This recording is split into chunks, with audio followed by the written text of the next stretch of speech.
Class 10वीं की student family, आपका यहाँ विज्ञान विषय का यहाँ पर मासिक परीक्षा पेपर का फुल सॉल्यूशन कराने वाले हैं इस वीडियो में। तो इस वीडियो को आपको एंड तक देखना है। साथ ही अगर आप 20 में 20 नंबर डालना चाहते हैं तो इस वीडियो को आपको यहाँ पर ध्यान से देखना है। आपका बिल्कुल यहाँ पर राइट सॉल्यूशन कराया जाएगा, ठीक है। तो स्टूडेंट आप यहाँ पर देख लीजिए, सही विकल्प चुनकर लिखिए। तो आपको यहाँ पर थोड़ा जूम करके दिखाते हैं जिससे आप यहाँ पर अच्छी तरह से देख पाएंगे, ठीक है। तो आप यहाँ पर देख लीजिए, जिन अभिक्रियाओं में ऊष्मा का अवशोषण होता है उन्हें कहते हैं।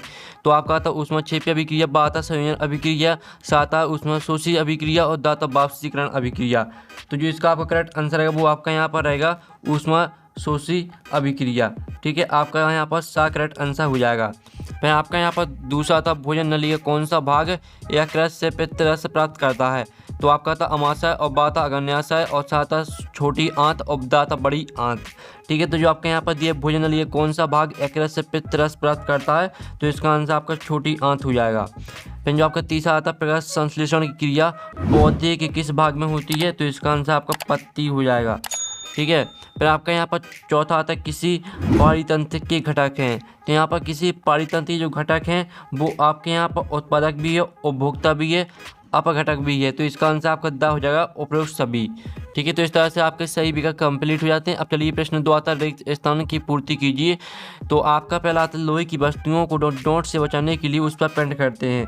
तो इस पहले का आंसर आपका हो जाएगा संक्षारण, ठीक है। यहाँ पर संक्षारण से बचाने के लिए, तो पहले का आंसर आपका यहाँ पर क्या रहेगा, पहले का आंसर आपका यहाँ पर संक्षारण हो जाएगा।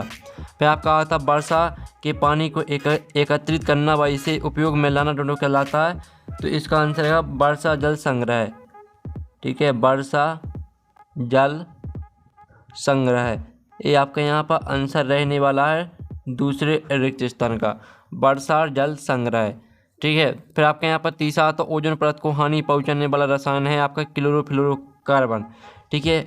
आपको क्लोरोफ्लोरोकार्बन नहीं लिखना है तो आप यहाँ पर CFC लिख सकते हैं, ठीक है। क्लोरोफ्लोरोकार्बन CFC, ठीक है। ओजोन परत को हानि पहुँचाने वाला रसायन CFC है। अब चलिए आपके यहाँ पर आते हैं एक शतवाक्य में उत्तर लिखिए। तो आपका पहले तो मानव उत्सर्जन तंत्र की कार्यात्मक इकाई क्या है, तो इसका आंसर रहेगा नेफ्रॉन, ठीक है। नेफ्रॉन आपका यहाँ पर करेक्ट आंसर रहने वाला है, ठीक है। नेफ्रॉन आपका पहले का आंसर रहेगा। फिर आपका दूसरा था मनुष्य में मस्तिष्क और मेरी रज्जू मिलकर कौन सा तंत्रिका तंत्र बनाते हैं, तो इसका आंसर है केंद्रीय तंत्रिका तंत्र, ठीक, केंद्रीय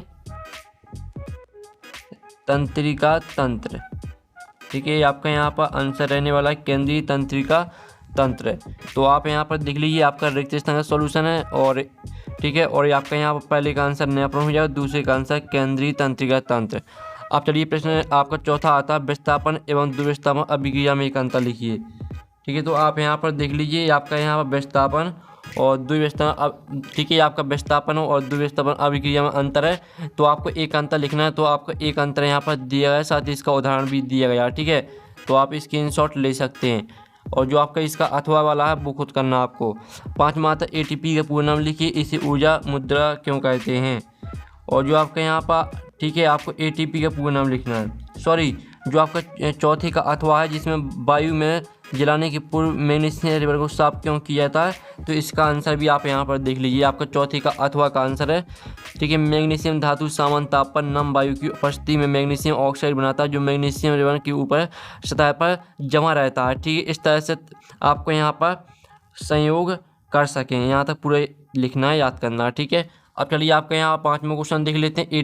ATP का पूरा नाम लिखना है और इसे ऊर्जा मुद्रा क्यों कहते हैं, ठीक है। तो ये आप यहाँ पर देख लीजिए ATP के पूर्ण नाम एडिनोसिन ट्राइफॉस्फेट है। माइटोकॉन्ड्रिया में भोज्य पदार्थों के ऑक्सीकरण से निकलने वाली ऊर्जा ATP के रूप में संचित होती है, इसलिए इसे ऊर्जा मुद्रा कहते हैं।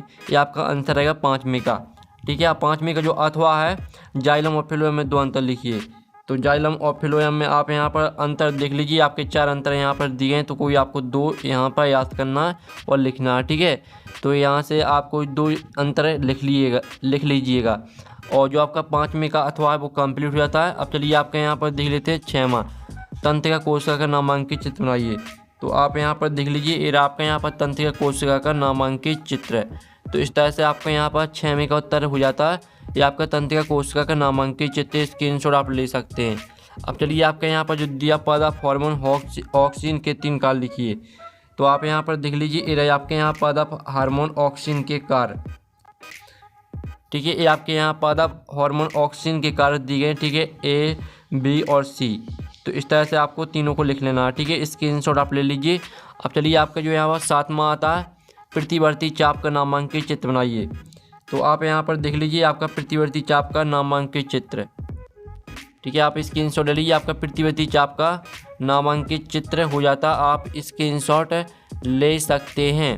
फिर आप 7वें का अथवा का आंसर देख लीजिए, जो कि आपका यहाँ पर दिए मनुष्य में पाई जाने वाली किन्हीं 3 अंतःस्तरीयों के नाम एक एक काल लिखिए। ठीक है, तो ये रहा आपका इसका आंसर। तो जल्दी से आप 7वें का अथवा का आंसर देख लीजिए, आपका आंसर यहाँ पर कंप्लीट हो जाता है। तो फाइनली हमने विज्ञान विषय का सोल्यूशन करा दिया, साथ ही आपको सभी विषय का सोल्यूशन हमारे चैनल में मिल जाएगा, तो आप जाकर देख सकते हैं। और साथ ही PDF डाउनलोड करना चाहते हैं सोल्यूशन का, तो लिंक आपको वीडियो के डिस्क्रिप्शन में मिल जाएगी। तो यहाँ पर नेक्स्ट वीडियो में थैंक्स फॉर वॉचिंग।